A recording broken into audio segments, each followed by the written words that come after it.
professor in the Department of Industrial Systems Engineering. He has worked in the industry for 16 years before joining PolyU in 2005. With a strong passion in teaching and also an IT veteran himself, his specialty areas are on blended learning, learning pedagogy, and knowledge management. Professor Tsui and his team has won numerous knowledge management and e-learning awards for PolyU. So Professor Tsui is also the leader of our COP community of practice entitled Technology Enhanced Teaching and Learning here at PolyU. And there are 5 subcommittees, including ARDR, e-assessment and grading, Quickers at PolyU, LMS and tools, and MOOCs and Spots. So Professor Tsui, please. Well, let's see how I go. I run out of energy, or the audio is not sufficient. It's a great honor for me to share with you for 35 to 40 minutes. We executed with ministerial precision. About what I've done at PolyU, I really don't know why Fiddle singled me and asked me to do this keynote. Maybe we've done lunch before. That's why I asked it. And it's a difficult task for me because everyone is an expert in teaching and learning. It's very hard for me to drive and touch on this entry point to start. But I'd like to revisit a statement that Judy just made about how we can explore further use of innovative technologies in teaching and learning. Let me take that, in fact, back a little bit. There's a lot that we can also do by exploring conventional technologies in an unorthodox way, right? So it doesn't have to be very innovative. If you're not an IT expert, if you're not highly IT savvy, fear nothing, because you can also apply conventional ways in some unconventional usages, and you will see some of that coming through in my sharing as well. So she also mentioned about active learning. Active learning. Look at this classroom. Is it a good classroom for active learning? Well, I can't answer it because I work for PolyU. It doesn't support very well in terms of interaction and discussions among students. Everybody knows today in the network economy, students, learners, teachers, we don't just learn in the classroom. We learn from multiple sources. We learn from each other. We need to learn from beyond PolyU sources as well. So how can we provide a conducive, ubiquitous, pervasive environment that can actually support this? When I look at our LMS, I look at the classrooms, I look at how students should learn and how they want to learn, I have to say that at the moment there's still a lot that we need to do. Our teaching and learning strategic goal, or one of them, is lifelong learning, and that remains unchanged for the next 7 years as well. Again, what have we done, or how we can do better to enable students to at least adopt, practice a habit of lifelong learning? All right. So with that, I go straight into the essence of what I like to share with you. I like to focus on 3 things because it will become quite obvious. I mean, there's a million things that we can band together, but these are 3 things that I know a little bit. These are 3 things I've tried. The first one is massive open online courses, and I would just briefly walk through what we have done and how we have used it in unorthodox way in order to enhance the students and the learners' learning experience. All right, and also create a classroom environment that blends together PolyU students, university students from other institutions, and also MOOC learners. Second one is about talking about lifelong learning. Is it possible to create, equip, help students to configure individually a personal learning environment? You originally called this a PLE, but I thought that I shortchanging myself. I shot myself in the foot, because in the network economy, you need to extend it with personal learning environments and network. Because learning from the network is very important. Knowledge resides in the network. So how can we actually help students to configure a highly customizable learning environment, yet almost at no additional cost? Cost in terms of time, in terms of effort, in terms of funding from university, from anybody. Leverage on public sources and public tools to do that. Third one is a project that I have devoted quite a bit of time in the last 11 months. I call it the open curriculum. Again, today we all know that we need to help our students to learn to learn.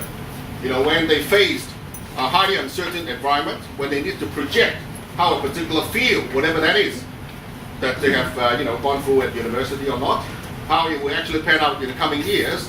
I'm afraid that most students, and including professionals like myself, are often at a loss, not knowing how to actually project our mind to generate scenarios of the future.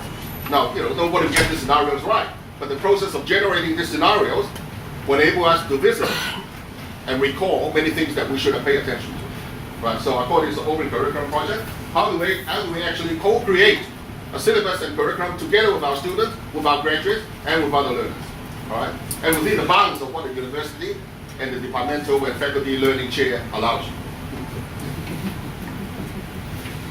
So my point is to try to integrate the above to provide an enriching learning environment that transcends the boundaries of the classroom. There's no physical equivalent, right? So we take that to a new dimension.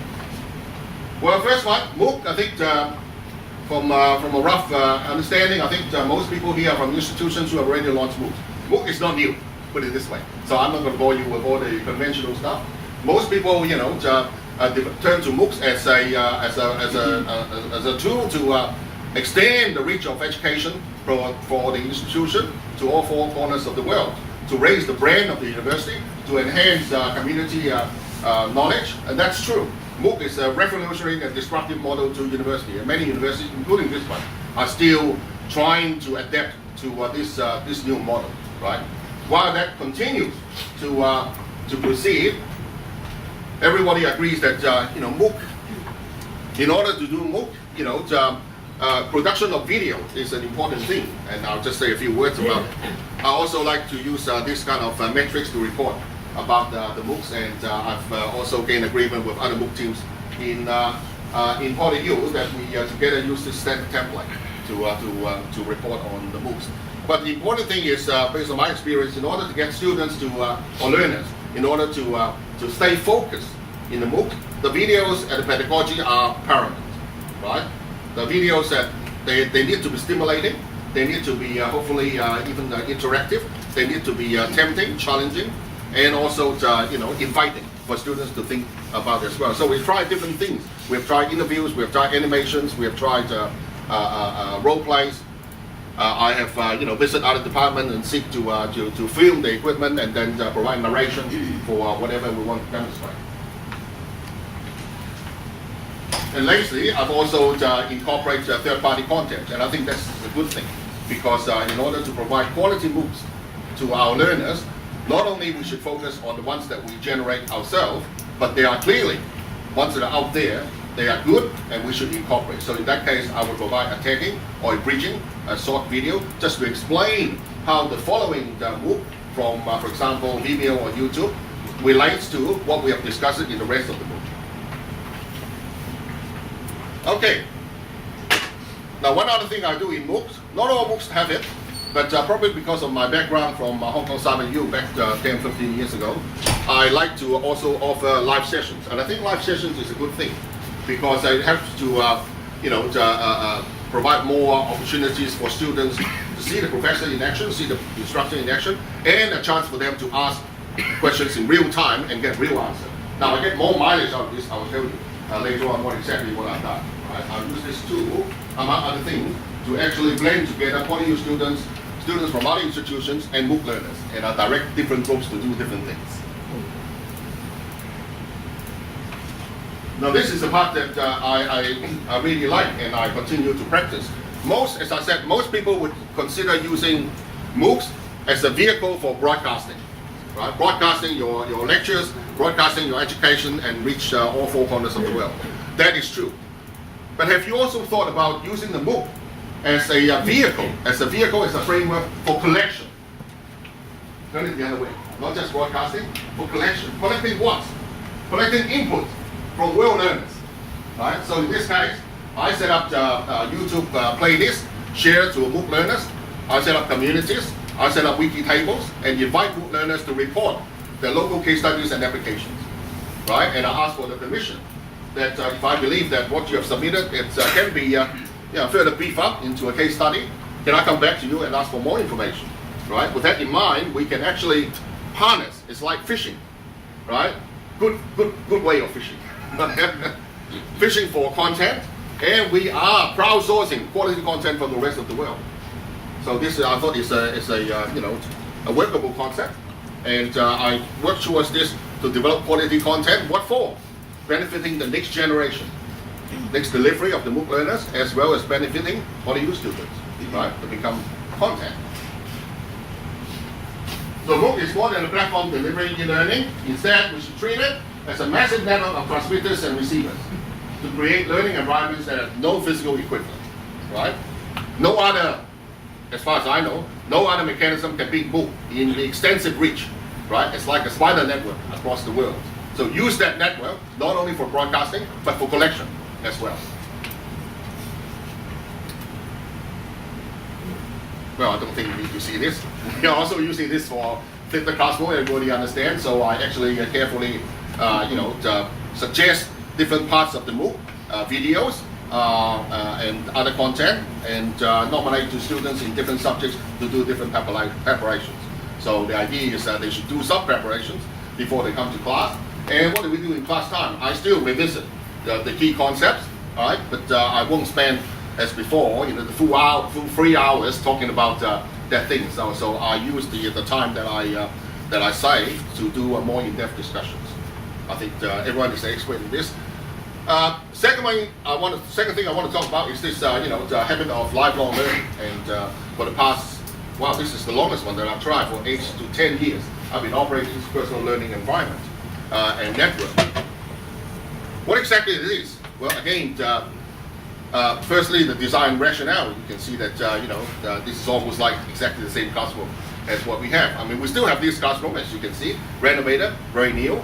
But increasingly, I see students learning in small groups, informally, and grab any potential corners that they can find, and involve people who may or may not be involved in that particular project or in that particular class. So how can we provide, again, a conducive, ubiquitous environment to support students learning, even beyond the classroom and anywhere they can? So the design rationale start with this. Imagine, this little girl is a teacher.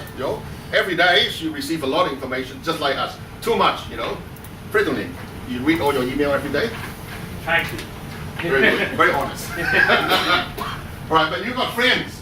So friends may tag you information, and they tend to be more trustworthy, right? Because they give you more valuable and more focused information. As as the day progresses, as the time progresses, we all save all these into different formats. Some save it in your bookmark, some save it in your USB, some save it in your network drive, a combination of these things. So, like it or not, everyone is operating a personal learning environment already. Now, turn to a different stereotype. This little boy, I assume, is a student. And guess what? His life is pretty much the same. Probably bombarded by a lot of information about the assignments, about social information provided by friends and things like that. So he also operates his personal learning environment. We extend this to more and more people on campus, in the society, whatever.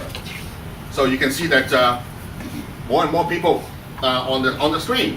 What brings us together right now? People from different universities, what brings us together right now? It's because this event that Fridolin organizes, right? So the point is, at any point in time, at every moment of the day, a person belongs to a different circle, right? In some circles, you are leaders. In some circles, you are backseat riders. In some circle, you're a learner. In some circle, you are a decision maker or whatever.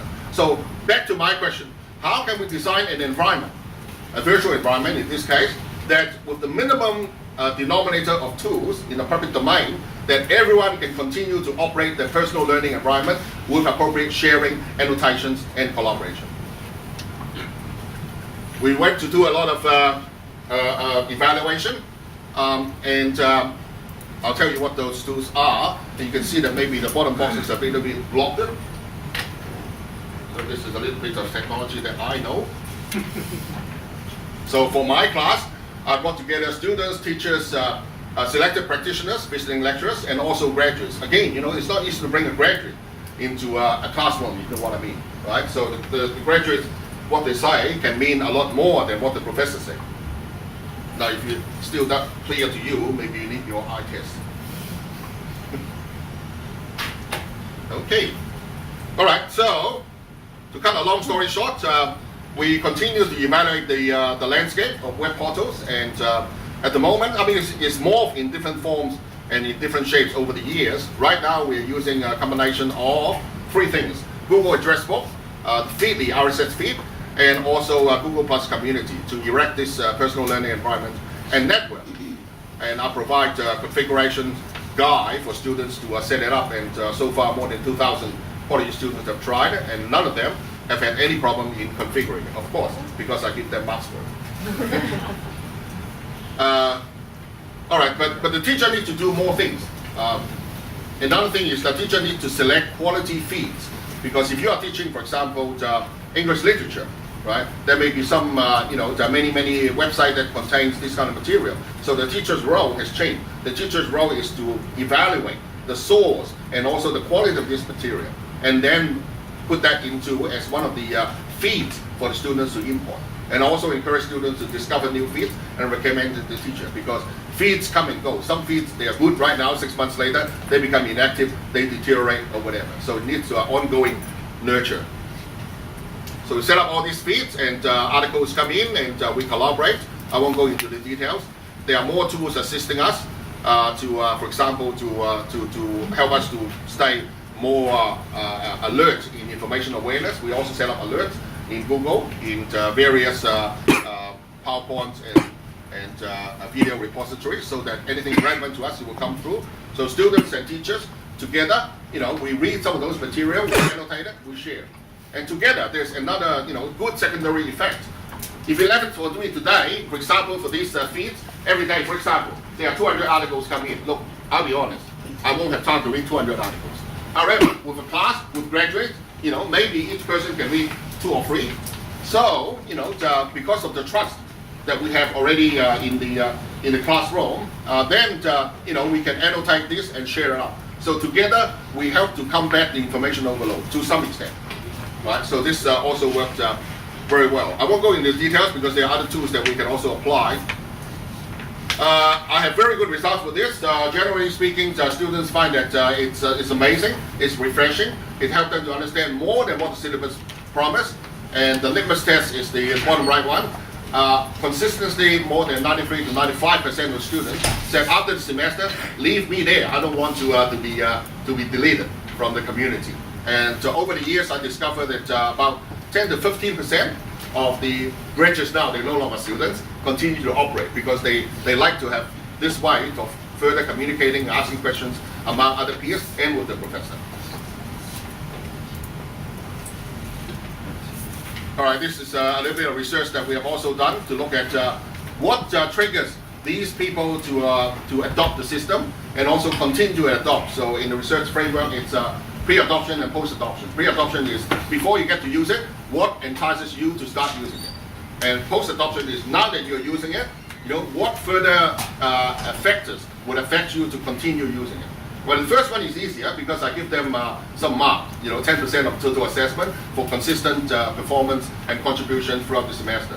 But the second one is not easy because, after the semester is over, what would help the students or convince them to continue using it? So a whole range of factors has been discussed or has been reviewed. All right, well, we've moved into a more advanced form of the PLEN, and basically we have identified there are 3 main groups of students. I don't think other institutions are too different.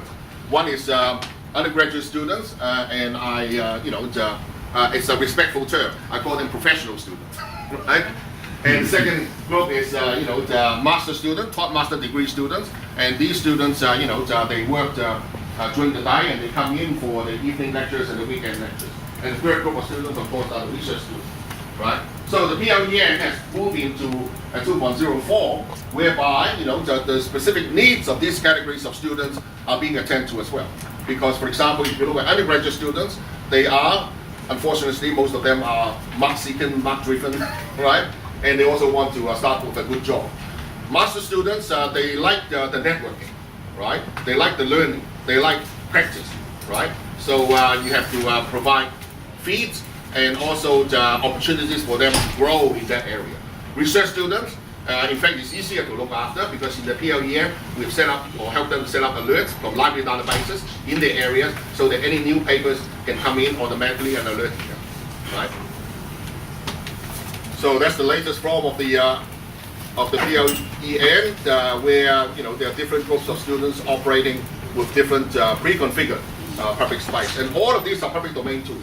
Nobody needs to pay a cent for it, because the moment when you start to ask for funding, when you ask for people to pay, that makes it difficult.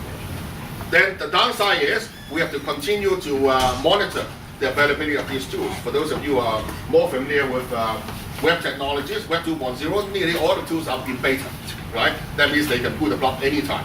I have the worst experience where in the middle of a semester, Google suddenly withdraw one particular tool and completely no trace. Imagine the difficulty I encounter when students come, Professor, I've contributed a lot in the last 6 weeks. Where? So, you have to face the risk. But no risk, no gain. Right, and the third thing that I want to talk about is this, I consider them very exciting, the Open Curriculum Project, whereby I actually help students to think, to learn, to do more research in trying to answer questions that ask them to project things in the future, right? And this is especially applicable to areas that are rapidly advancing, especially technology and business areas. Right? That's easy to understand. If you look through this cycle, number one is just like me, talking, giving a lecture right now. Number two is instead of using all the 13 weeks for lecturing, I only use about 75 to 80% of it. I use the remaining 20% to help students to understand how to do scenario development. Now, don't get me wrong, scenario development is only one way of generating a slice of the future. There can be other ways as well, right? A lot of flexibility.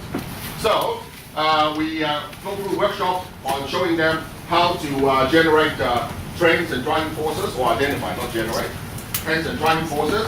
What are the axes of uncertainty? How to document scenario? How to tell a story about a scenario? And eventually, they would have to do all of that and package it up as a documented scenario, a set of documented scenario, as well as record a 5-minute video explaining about what their scenarios are like. Okay? We give them a priming question. So if you teach, give me a subject that you teach. Math, calculus. That's a little bit difficult because it's not rapidly advancing. Right? So I teach business process management, and that's easier because I will ask them in 2 years' time, how would cloud computing affect business process management? Right? You ask me that question, I'm point blank, I don't know. Right? But at least they now know how to do it. Okay? So with this new technique, I think we solve a number of existing problems. Firstly, is we make enable students to better learn to learn. We enhance students' self-confidence because the student feedback appreciate it very much. Wow, originally I have no clue about how to generate the answer for this, but now I can generate a scenario based on how professors have walked us through the scenario planning process. And also the students' awareness about global trends and driving forces are much higher. That's very important because these days we have to go for transdisciplinary knowledge rather than just the domain that they have enrolled in. And I also believe that this one is very good because especially for undergraduate students, their primary opportunity of meeting people from outside are through guest lectures before they come out to work. But with this technique, I brought in graduates, and that will shorten the gap between exposing undergraduate students to real-world constraints. So they quickly realize by sitting together, by brainstorming the scenarios together with graduates, right? And they appreciate that the real world is not exactly what they've read in the textbook. Okay, and the last one is we all go for OBE, but OBE controls the learning outcomes, right? Or assess the learning outcome. This is a systematic way that helps us to ensure that the syllabus is being updated as well. So I've just started, and for about 11 months, just put in my first year's report. It's been very encouraging. It's spread it to 3 or 4 departments at PolyU, and one German university has also taken up very actively. And last month, Waseda University from Japan, they also agreed to a pilot as well. So we provide all the templates for them. And so a lot of videos that I've recorded on YouTube showing them how we actually do it inside the class. So you can get a glimpse of that. Very active, very busy, very enjoying, very fulfilling. Right? Okay, so I'm in my final run. Ministry precision speech. Right? So how do we bring all this together in a hybrid classroom? Well, I think it should be quite obvious. So the open curriculum part has been introduced to PolyU students on campus, which is this part. Right, because I also run live sessions, right? So live sessions are also shared between PolyU students and MOOC learners. I can, and I've done it, by asking MOOC learners to post questions, and I ask PolyU students to file responses to those questions to see how they actually, derive the answer from different perspectives. I also operate the PLEN, and MOOC learners are also invited to join the PLEN together with PolyU students as well. And PolyU students, in fact, they get 10% for using the PLEN, right?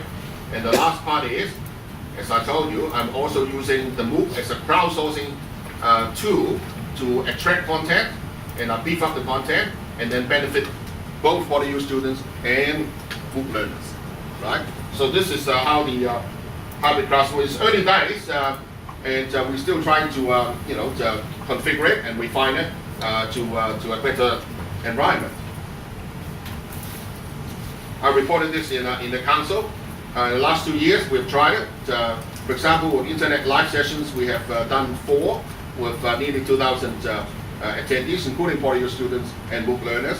And for the PLEN, basically a semi-automatic discussion forum, I've created a number of communities, and some more than 1,000 MOOC learners and 220 PolyU students have also been exchanging and sharing in those communities as well. Well, what we can do with this hybrid classroom, I think the sky is the limit, and there's just several points here. Of course, if we play safe and make it simple, we can just have joint live sessions between the PolyU students and students from other universities and MOOC learners, and I continue to plan this. But this is too short because a live session is only about 90 minutes. So perhaps we can also ask students from one side to pose questions, and then students from another side to answer questions. Right? Maybe in real time, maybe not in real time. That's fine. A teacher can set assignment for his own students, but we have joint lectures. Furthermore, we can also ask students from different institutions, better not involve the MOOC learners in this case, because that's a little bit more difficult. We can involve students from different institutions with sufficient planning to form project teams and tackle a common project. And finally, students can also, not finally, another idea is students can collaborate across institutions to co-create one or more deliverables.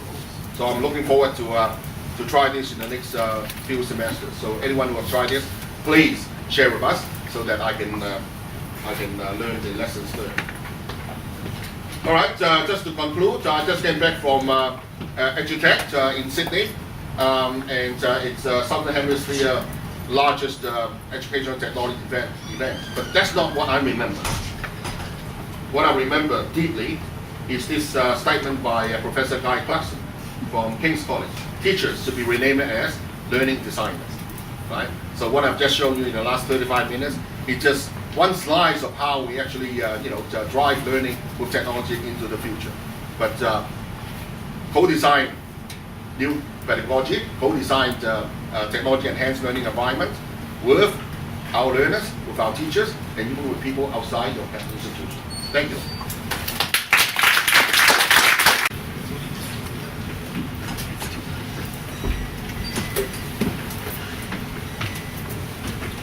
You can ask it in your panels if somebody else asks it. Thanks, Professor Eric. So enlightening. You got 3 areas of topics, and I got 3 simple questions. The first regarding to MOOC. One of your slides mentioned about the outsourcing the third party, not such as YouTube, as part of the resource. As we know, MOOC can generate income and profits. How do we use third-party resource as part of the content? That's the question. Okay. Can I, or should I go one question at a time? I have a short memory span. Yeah. So, Yeah. So how do you deal with that? That's not a problem. We've checked with the legal rules as long as you also incorporate the MOOC, not the MOOC, the YouTube player inside your MOOC content. That's fine. You don't own that content. You are just playing something that is in the public domain. So by linking is okay. Yeah, I can show you. Yeah, incorporating the YouTube player as well. Okay. Not Second, just downloading the video and putting it in your MOOC. That's not allowed. yeah. The second question regarding to the PL and PLE. Since it shows that students use a variety of open sources, I mean, like WhatsApp or Google Plus, so on and so forth. As a class, who do the administration? That is, who add groups and delete groups? Who's doing that? Well, I'm doing it, but it's only a very simple step because I set up the Google Plus community to be searchable, but they need to be approved before someone gets in. So the instruction, the configuration guide, shows them how to search for that Google Plus community and where to press the button to initiate the request. And I'll just press yes to accept the request. But because there's so many different types of tools they use, so every tool they use, they have to grade. No. They only require my decision to admit in the Google Plus community. So mainly it's Google Plus. The only one, because it's highly customizable, meaning that as long as they use Google Address-Prof, which don't need my approval, they use Feedly, which don't need my approval, and Google Plus Community, which needs my approval, they can use a million other things, as long as it's not in conflict with those three. The third thing is about the final open curriculum project. We see the nice output with animations. Those outputs require licensed software. So how do you handle this sort of license? You mean the picture with the... such as using Go Anime or any other cartoon sort of making, if each group has to create that kind of animated scenarios, I mean, who provides the license? We purchased the software. Our team purchased the software, and I think it's common among 40U teams. Each team has the budget to purchase the software with some minor academic discount. Go Animates now is Go Beyond. Yeah, it's not. I mean, it's not cheap, but it's not hugely expensive. Put it this way. I believe in the library there's also versions that you can sit down and develop. Thanks all. Okay, thank you. Thank you.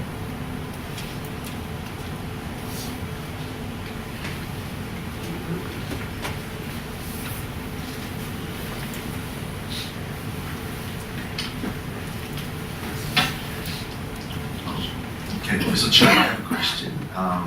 As a young colleagues in PolyU, and we don't have experience like yours, having the MOOC and having teaching, a number of courses at the master level as well as the undergraduate level.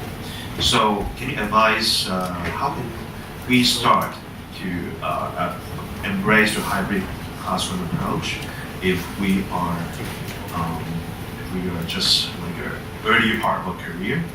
That should I go for MOOC first, or should I go for the PLE first, or should I go for the co-development of curriculum first until we reach that sweet point in the middle? That's the question, is that right? Yeah. All right. I think the exact answer depends on the person, depends on the environment. Right. So you would have to finally decide where is your easiest entry point, because I don't know about yourself personally. For me, the easiest entry point is to turn some of my face-to-face lectures like this into an online class. Now, that's not just broadcasting in front of the camera. In the online class, I would deliberately bring in an overseas professor, right? So that this person can talk more about case studies, applications in her own country, right? And this way, firstly, it's easier for you to bypass the teaching and learning chair, and easier for you to bypass or pass the head of department. Because look, if I go to the head of department and say that, look, I go this #1 professor that I really want him to invite him to come for a BPM lecture for 2 hours. How much? Oh, get out. Right? But with online, it's a refreshing experience, and of course, so I'm an advocate of e-learning, but I'm a true believer that e-learning will not and cannot completely replace face-to-face, right? So for me, an easy starting point is to turn one or two of your lectures into some kind of an online broadcast, right? And progressively, you can do more. For example, I go back to my recording and I use additional software, pay additional software that actually chop up the video into different learning pieces and then insert multiple choice questions at different milestones, at different stop points. So you can do that as well. Because ultimately, whether you're doing MOOC, whether you're doing internal MOOC spots, whether you're doing online, you have to face the camera. Right? Some people naturally are more at ease in facing the camera. Some people are less comfortable in facing the camera. So today and in future learning, I think it's easier, it's better to get accustomed to speaking in front of the camera faster. I don't know whether I answered the question. We've got a question.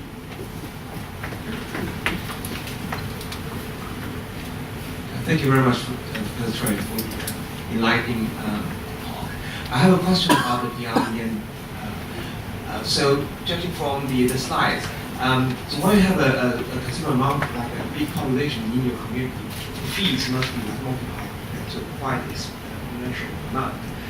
Do you have to monitor all the feeds in your community? Because on top of those emails you collate every day, that's tons of other information.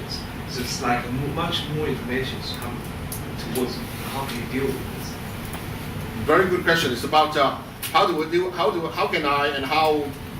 deal with the information overload? I cannot. Well, I cannot. But I came to the conclusion that setting up these feeds and at least reading some of them and reading some directed to me by my students and graduates is better than not doing anything. I mean, this is helping us to raise our information awareness, right? Search should not be reactive. Now, where's the thing says expert in search? So I better stay quiet. Search should not be reactive. Search should be proactive as well.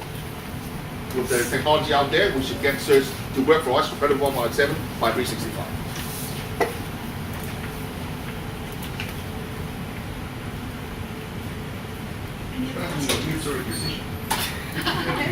I don't have any. Yeah. So thank you very much for your questions, and I'm sure some of you would like to explore deeper into the field with Professor Tsui, so feel free to do so today. Now, may we invite Dr. Julia Chen to come and present a souvenir as a token of thanks.